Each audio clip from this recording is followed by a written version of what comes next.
मरार माली समाज की ओर से और महिला प्रकोष्ठ एवं फुले विचार प्रकोष्ठ ग्राम बनेरा इनकी ओर से आज का ये सप्तखंडेरी प्रबोधन का कार्यक्रम है।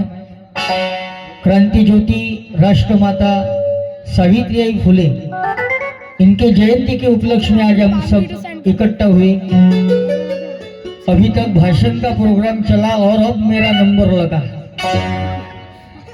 मैं सभी को बहुत बहुत धन्यवाद देता हूँ और आप भी बैठ जाइए बेटा, ये आधार कार्ड लिंक नहीं है क्या? है ना? और जितने भी छोटे बच्चे हैं उनसे अनुरोध है, विनती है, वो सामने आके बैठे। मैं रोज प्रोग्राम में ये छोटे बच्चों को सामने बैठाता हूँ।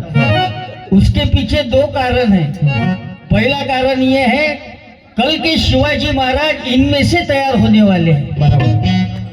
कल के सम्राट अशोक, कल के बिरसा मुंडा, ये छोटे बच्चों से तैयार होने वाले हैं। इसलिए मैं इन बच्चों को सामने बिठाता हूँ। और दूसरा कारण ये है इन बच्चों को सामने बिठाने का, गांव के पूरे लफड़े इनको पता रहती है। आज वैसे इतना बड़ा गांव है आपका, लेकिन उस हिसाब से बच्चे बहुत कम दिख रहे हैं। पाँच छह ही दिख रहे हैं। मुझे है नहीं कि हुए नहीं जी, हुए थे लेकिन आए नहीं। अब लोग आएंगे लेकिन 6 के बाद आएंगे, क्योंकि 6 के बाद अभी बन रहा है ना उधर भोजनदान। लोग सुनने को नहीं आते, खाना खाने को जरूर आते, लेकिन भोजनदान भी जरूरी है। और ये विज्ञा ज्ञान है, क्योंकि सावित्रीबाई फुले का संघर्ष भी इसके लिए ही था। और इन महापुरुषों की जो विचारधारा है वो आप तक पहुंचाने के लिए आज का ये प्रबोधन का प्रोग्राम है। मैं जरा मनोरंजन के माध्यम से प्रबोधन करता हूँ, क्योंकि ज्यादा प्रबोधन किया तो लोग बैठते नहीं। आजकल भजन कीर्तन प्रबोधन भाषण बोला तो लोग आते नहीं, बराबर। और आए भी सुनने तो आते कौन है? जिनके हेडफोन खराब है, जिनके स्पीकर फटे हुए हैं, जिनके अपर डिपर गए, ऐसे लोग प्रबोधन में बैठते हैं। और प्रबोधन की जरूरत किसे है? प्रबोधन की जरूरत है छोटे बच्चों को, प्रबोधन की जरूरत है युवाओं को, बराबर। आज युवाओं की जरूरत है। एक युवा था इस देश में, ये फोटो लगाए, भगवान बिरसा मुंडा 25 साल जिए, लेकिन उलगुलान किया, क्रांति किया, अंग्रेजों के खिलाफ लड़े, अन्याय के विरोध में लड़े। आज ऐसे युवाओं की जरूरत है। इनकी लड़ाई व्यवस्था परिवर्तन के लिए थी। और आज के युवा हम देखते हैं, आज के युवा सिर्फ जुआ में बिजी है, बराबर। हमारे युवा जुआओं में लगे हुए हैं। और हमारे युवाओं के दिमाग में सम्राट अशोक, शिवाजी महाराज, महात्मा ज्योतिराव फुले, क्रांति ज्योति सावित्रीबाई फुले, चलिए दो ना, व्यवस्था जोरदार है। अच्छा, फोटो खींच के ग्रुप में डालो बोलते हो? वाह वाह, अच्छी बात है। आज व्यवस्था जोरदार है। पिछली बार आया था तो बारिश आई थी, आज आया तो प्रोग्राम लेट हो गया। लेकिन आप सबका मैं बहुत बहुत धन्यवाद देता हूँ कि इतनी सुंदर व्यवस्था की है। दोपहर का प्रोग्राम है, लेकिन आज इतना सुंदर पेंडॉल, इतना सुंदर साउंड सिस्टम, फुल IPL काम है आज। नहीं तो परसों के दिन मैं गोंदिया जिला में प्रोग्राम के लिए गया। गोंदिया जिले में एक गांव में हमारा प्रोग्राम रखा, 4-5 हजार लोग कार्यक्रम सुनने को आए। और आयोजक लोगों ने इससे भी बड़ा मंच हमारे प्रोग्राम के लिए लगाया, इससे भी बड़ा स्टेज हमारे प्रोग्राम के लिए बनाया। और हमारे स्टेज पर 4 बड़े-बड़े हैलोजन लगाए, वो भी पीले कलर के 4 बड़े-बड़े हैलोजन हमारे स्टेज पर लगाए। पूरे गांव के कीड़े मेरे आंख पर। समझ में नहीं आ रहा था खुजाऊं या बजाऊं। लेकिन आज व्यवस्था कितनी जोरदार है, एक बार ताली बजा के अभिनंदन करेंगे हम इन आयोजक मंडली का। क्रांति ज्योति सावित्रीबाई फुले के जयंती के उपलक्ष्य में आज का प्रोग्राम है। कारण सावित्रीबाई तुमने क्रांति बिगुल बजाया, सावित्रीबाई तुमने क्रांति बिगुल बजाया, संदेश ज्योतिबा का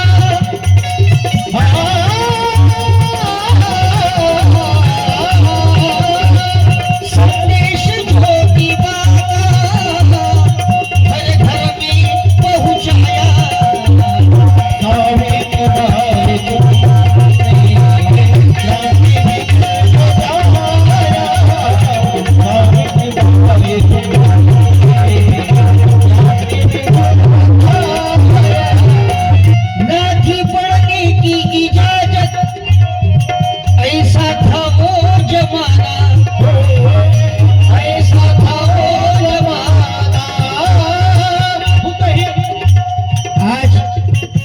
इतने संख्या में महिला मंडली प्रोग्राम में है। पहले ऐसा अधिकार नहीं था महिलाओं को। वैसे आज सावित्रीबाई फुले की जयंती है और महिलाओं की संख्या कमी है। हमारे इधर भी महिला मंडली खुश है। लाडली बहन योजना, लाडली बहन आपकी इधर भी लाडली बहन योजना, लेकिन आपके लिए जिसने संघर्ष किया, जिनके वजह से आज आप यहाँ बैठी हैं, वो है सावित्रीबाई फुले। नथी पढ़ने की इजाजत, ऐसा था वो जमाना,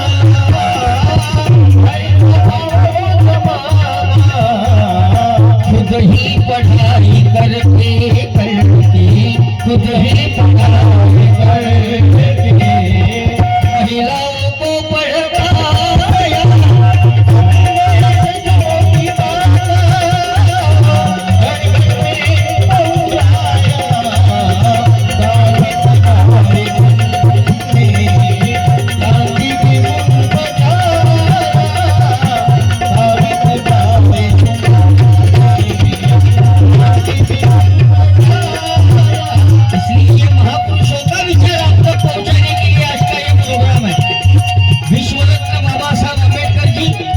हमेशा भाषण में कहते थे, मेरे 10 भाषणों से कर्णक जी का एक जलसा काफी है, क्योंकि ये प्रबोधन लोक जागृति के लिए है। हमने अभी तक मान्यवरों का मार्गदर्शन सुना। आज के प्रोग्राम में एक छोटे बच्चे ने भाषण दिया जो भी, आओ बेटा, आपको भी एक किताब सप्रेम में देता हूँ। चेहरे पर से तो अपनी पार्टी दिखती है, प्योर कोरडवाऊ है क्या? ये गाने का गीत सरी था, प्रबोधन और गाने दोनों का भी किताब है। क्या बात है, धन्यवाद। और ये गाड़के बाबा का भी, इनको पहचान के ये संत गाड़के बाबा है। निकाल लो 2-4, खींच मेरी फोटो, तू खींच मेरी फोटो। वाह वाह, क्या जबरदस्त तो भाषण दिया जी इनने। आपका नाम क्या है बेटा? हाँ, सौम्य। क्या क्या नाम जोरदार है, सौम्य। ऐसा नाम चाहिए, सौम्य। नाम सौम्य है लेकिन लड़का क्रांतिकारी है। आपकी इधर नाम अच्छे हैं, नहीं तो हमारी इधर के नाम देखो, लड़कों के बाबा पिंट है, पिंटी, गुड्डू। हमारी इधर 35 साल की घोड़ी फिर भी चिंकी, नाम पला बड़ी होके दिखाती झलक। नाम तो अच्छे चाहिए। इसका नाम कितना जोरदार है। और सरनेम क्या सौम्य भैया आपका? मेसराम। मेसराम मतलब वो तूफानी ताकत है भीम जी के बेटों।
बात है। हमारे सुजीत भाई मेश्राम है, इन्होंने 100 रुपए का धर्मदान दिया, मैं उनका भी धन्यवाद देता हूँ। बनेरा ही है ना? आपका गांव फेमस गांव है, बनाया हुआ गांव है। इसका नाम बनेरा क्यों है? क्योंकि ये बना हुआ गांव है, तैयार गांव है। देखो ना कि इतना सुंदर प्रभु राम जी का मंदिर है। हम पिछले बार प्रोग्राम को आए थे, मुझे बताया था 9 बजे प्रोग्राम स्टार्ट होगा, तो मैं 8 बजे पहुंचा था। आज मुझे बताया 4 बजे का प्रोग्राम है, तो मैं 3:45 बजे आपके गांव में हाजिर था। हम पिछली बार आए तो गांव में टाइम लगा प्रोग्राम के लिए, क्योंकि भाषण का प्रोग्राम चल रहा था, तो हम राम मंदिर देखने आए थे।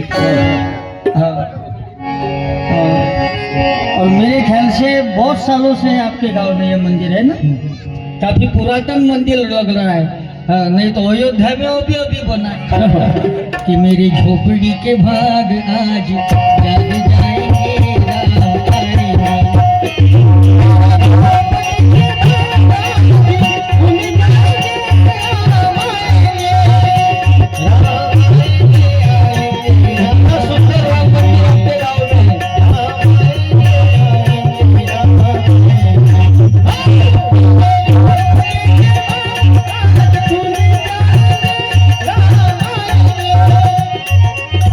राम तो आ गए अयोध्या में, अब काम आनी चाहिए। बराबर।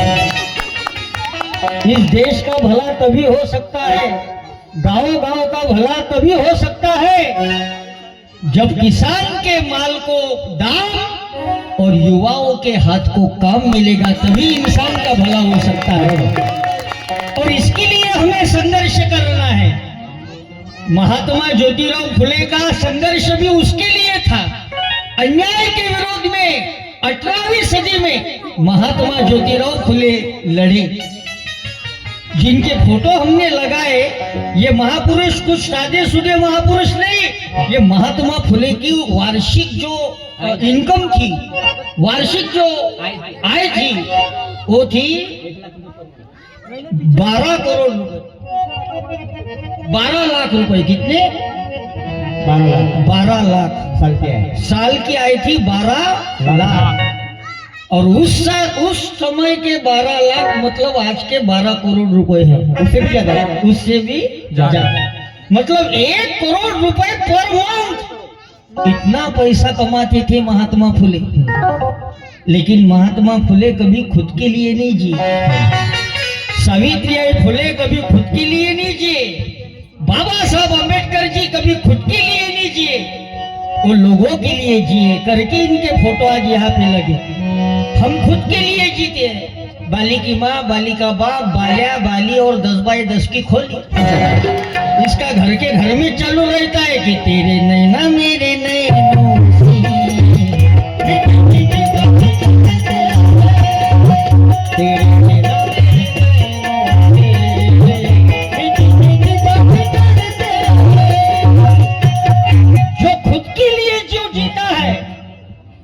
उसका एक दिन मरण होता है, निधन होता है। एक बार सेटिंग कर लो बाबा, तो जो कुछ भी गड़बड़ हो रही है वो मशीन में तो कर रहे हैं सब, क्योंकि हाथ में आपके बटन है, बटन में ताकत है। और हमारे महाराष्ट्र में कैसा चल रहा है, जो खिलाएगा मटन उसका ही दबाएंगे बटन।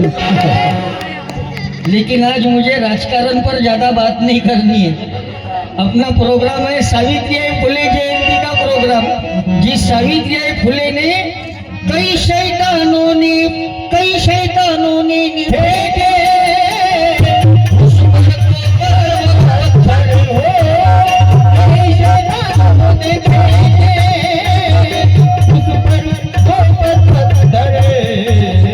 फिर भी डरी न किन से, फिर भी डरी न किन से, साहित्य को सजाया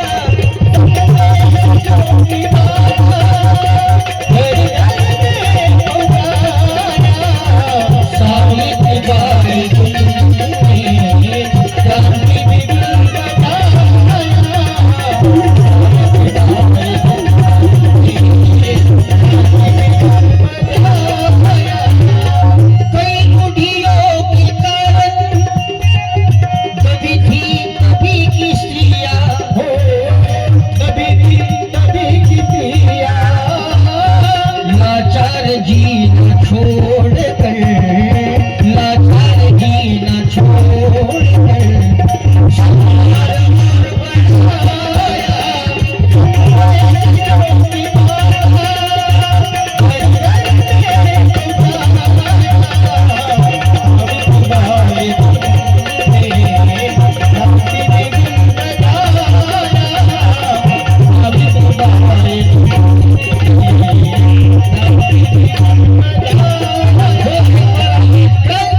इधर सामने बहुत जगह है और खड़े रहने वालों को भी प्रार्थना है, आपकी भी बैठने की व्यवस्था है।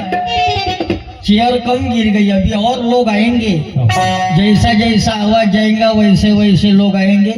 आप अगर बैठकर सुनेंगे तो और मजा आएगा, खड़े मत रहिए, क्योंकि इस देश का सत्यानाश अगर किसी ने किया होगा तो ये बिना काम से खड़े रहने वाले लोगों ने किया है।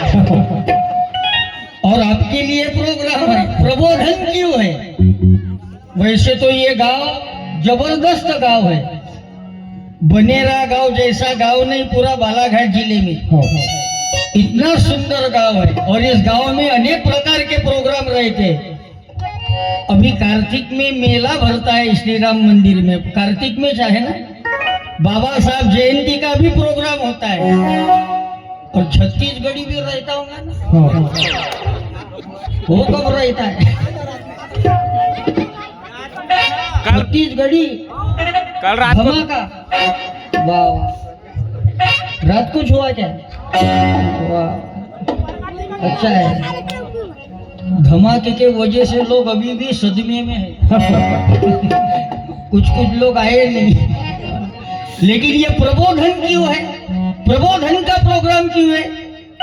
उसके भी पीछे कारण है। अच्छी बातें सिखानी पड़ती है, बुरी बातें कहीं सिखानी नहीं पड़ती। अच्छी बातों की किताब होती है, बुरी बातों की कई किताब है क्या? नहीं। शराब पीने वाले के लिए किसी ने किताब नहीं निकाली, लेकिन शराब पीने वालों को बराबर पता है पीते समय आंख बंद करनी चाहिए। शराब पी के घर में आते वक्त थूकते हुए आना चाहिए। ज्यादा शराब अगर चढ़ गई तो पैंट बिल्कुल लंबा करना चाहिए। किताब है क्या? नहीं। बुरी बातों की कई किताब नहीं, लेकिन अच्छी बातें अगर जीवन में अगर उतारना है तो ये महापुरुषों के कवरेज में आना बहुत जरूरी है। इसके लिए ये प्रबोधन है कि बुद्ध कबीर भीमराव फुले या भूमिवरी जन्मले,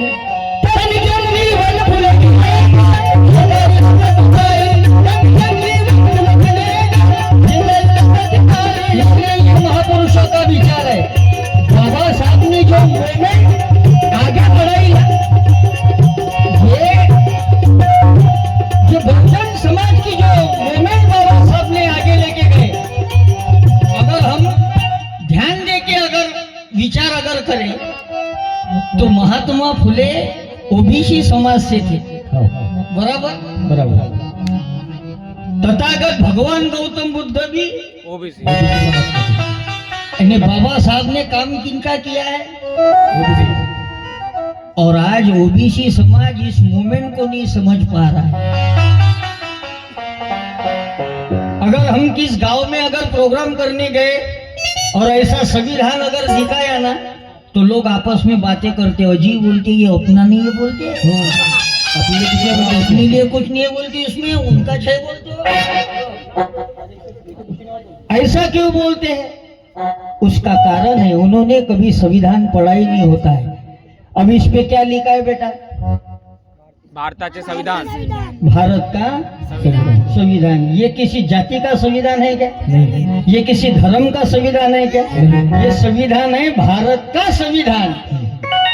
कैसा संविधान है ये? तो हजारों भाषा, हजारों विधि विधान है, हजारों भाषा, हजारों विधि विधान है, लेकिन जो देश को जोड़े रखता है उसी का नाम भारत का संविधान है। ये है संविधान। और ये संविधान में 395 कलम है और 12 परिशिष्ट है। 395 कलम और 12 परिशिष्ट है। संविधान लिखते समय बाबा साहब जी ने खुद के समाज का विचार बाद में किया। ये संविधान लिखते समय सबसे पहले अगर इनका विचार किया होगा तो हमारे ओबीसी समाज का किया, हमारे ओबीसी भाइयों का किया, हमारे ओबीसी बहनों का किया करके। तो संविधान में 340वां जो कलम है वो ओबीसी समाज के लिए लिखा है बाबा साहब ने। बाद में 341 शेड्यूल कास्ट, 342 शेड्यूल ट्राइब आदिवासी समाज के लिए। मैं महाराष्ट्र में हर बार, हर कीर्तन में, हर प्रोग्राम में ये बताता हूँ की भीमा तुझ्या आयुष्य जर शतकाच्या पार असते तर या बहुजनांच्या घराला आज सोन्याचे दार असते। एवढी ताकत, इतनी ताकत इस संविधान के माध्यम से बाबा साहब ने दी। लेकिन इस देश का दुख ये है, हमने इस महापुरुषों को, हमने इस संतों को जाति में बांट के रखा है। लेकिन इनका काम सिर्फ जाति के लिए नहीं था, इनका काम मानव कल्याण के लिए था। ये हमें समझना पड़ेगा। बाबा साहब ने जो संविधान लिखा, उस संविधान की ताकत है ये कि आज हम यहाँ बैठे हैं। नहीं तो पहला ऐसा अधिकार नहीं था, लेकिन ये संविधान ने अधिकार दिया कि जो कल तक रोते थे, जो कल तक रोते थे, अब शान से जीते हैं।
कर लेंगे तो आपके पीछे बेटा महिलाएं बैठी है। इधर इधर कर लो, इधर आ जाओ।